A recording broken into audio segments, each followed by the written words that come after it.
cheese is also another holiday thing you could do with the boar's head. So Kat, for instance, is wondering, can you still make a head cheese if you don't have the cheeks on? Would it be worth it? It's meat-wise. better, actually. Okay. Yeah, it depends on the kind of head cheese you're going for. So, but yeah, the short answer is yes, absolutely do. It's the best, especially if the finished product of head cheese you are envisioning is little bits of meat suspended in an amber, semi-clear. I don't know what that is. An amber semi-clear. Yeah. Now the clearness of that gelatin is enhanced by the absence of fat, which is such a weird way to say that. So the less fat there is in the simmering pot, the more clear that stock will be. Oh, okay. And and since the jowls are mostly fat, taking those off will help keep things clear. Yeah. And I would say there's two ways to do the head cheese. You can kind of go the super Frenchy route and make the fromage de tête, which is what I was just describing. Mm-hmm. And you can brine the head before that, depending on how much time you have for preparation or not. And again, it's really flexible on the brine as to the salinity of the brine and how long it spends in there, because you're going to cook the head by simmering. So you're going to counteract any oversaltification that may have occurred. So you can be really whatever brine you want, just whatever sounds good, pretty much as however long you want. Brines go bad when they get ropey, which means they get viscous, unctuous, oily, mucosaline. If you pull a head out and it's like, the brine will be, stringing down from it rather than dripping. So your brine's done then. Okay. The meat is fine, actually. Just cook it. Okay. But the brine's done. But that takes like months, and it depends on how much sugar you put in the brine. Okay. But that's all on the side. The more sugar, the more prone to ropey infestation it is. You could brine or not the head without the jowls. Right. And then put it in a big pot with your carrots, onions, and celery, maybe some leeks, maybe some garlic, and fill it with water and simmer. And really where the rubber meets the road with head cheese of this Frenchy type that I'm describing is with your dutiful nurturing of the stock that it's cooking in. So you want that to be as clear and as mild as possible. And what that means is never let it boil and always skim the scum. That's right. If you don't skim the scum, it's going to be plunged back down into the water. It'll fall back down and burn on the bottom and not be so good. That will make it acrid. It'll make it have a burnt flavor. And then skim. Oh, and don't let it boil. Boiling, you don't want rolling boils. Stuff will come up and then fall down. You want a tremulous, subtle, little discreet simmer. So full blast, and when you see on the heat, when you see things starting to rise, like a simmer might start to erupt on the surface, turn it down by half. And then that should help lock in that simmer. It might try to boil again, turn it down by half again. It might try to boil again. And so you just kind of have to watch it just to ensure. And if you turn it down again, you'll probably simmer indefinitely. 8 for the full blast. Usually. Yeah. That's our approach to any stock that we do. Yeah, and that really allows the simmer, avoiding the boil, which means you get a nice consistent cake of gray hair and any other bitter things that you don't want in the head cheese that would cloud the stock and make it not taste so good. That rises to the top in a gray foam, and you skim that off, and you only have to do that for like the first half hour.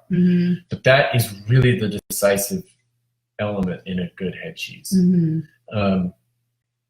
And then you get everything out, strain the stock, let the heads cool until you can actually touch them. Strain the stock of all the vegetables. We even tend to strain it through like a kitchen cloth, and then refrigerate the stock. And this is the other key to achieving that clear stock. In the refrigerator, all the fat that is in the stock will precipitate to the surface, and you get a fat cap that by the next morning will be hard and very easy to peel. Get rid of that. And the reason you want to get rid of that is because you're going to reduce that stock. And you put it back on the pot, on the burner, without any fat or vegetables in it. It's really clear. And then you boil it pretty hard to reduce it. And you want to reduce that quantity by way down. It's up to you. And it is also up to that's going to be the glue of the head cheese. That will determine how reduced that is, how much collagen or gelatin is in there will determine whether or not you can actually slice the head cheese or whether or not it will crumble upon being sliced. So let it reduce. And the way you can enhance the sliceability of it is during the simmer, you want a couple of pig's feet in there. Those are the magic gelatin delivering mechanisms. Right. Put pig's feet in there, trotters. That will help hugely. And I would say let it simmer a minimum of 2 hours, the whole thing. That would be the absolute minimum. The longer you simmer it, and these are the fine points. This is ridiculous. Shouldn't even go into this, but it's just interesting. The longer you simmer it, the more bitterness you will pull from the bones. Ah, okay. But it's so subtle, like the chalkiness. Yeah, the preface is this doesn't matter. This is just if you want to obsess over this to an unhealthy degree. Which some people do. Yeah. And the meat will, you're kind of, in simmering, you are removing flavor from the meat a little bit. Fortunately, it will stay in the stock, which is going to be the medium in which the meat is suspended.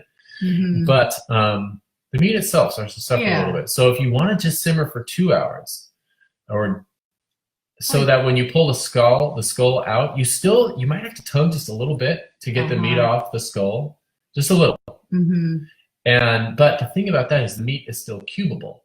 Right. So you can actually chop it into little squares, which is real fancy. Though if you let it go longer, the meat gets so soft and pullable that there's chopping is out of question. It's not going to hold a shape at all, which is fine.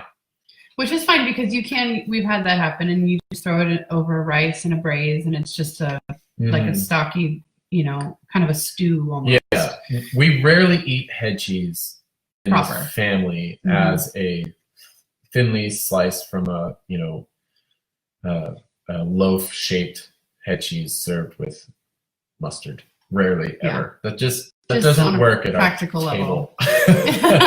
table. Yeah. But I do fantasize about that. I definitely make it to be served that way every time. Yeah. But we tend to treat it like it's like a pre-made braise. Yes. In our family. That's how it was worked out. Yeah, we'll even freeze it and then pull it out and just. Yeah. All you do is plop the whatever it is, the mason jar of head cheese in, warm up the outside, chuck it out, shake it out after warming the outside of the glass with hot water into a pan, and basically you just warm it, and you have an instant reduced sauce that is delicious and wonderful, pullable, tender. Ready to eat. So that's the Frenchy style of head cheese. You put the meat in a mold of any kind. You could do a cereal bowl. You could do a terrine, do a loaf pan, and then pour in the reduced stock, and then refrigerate that for another night. And then you could even refrigerate it inside parchment paper. And then the next day you just lift the parchment paper out of the terrine and kind of roll it out and gently slice into it.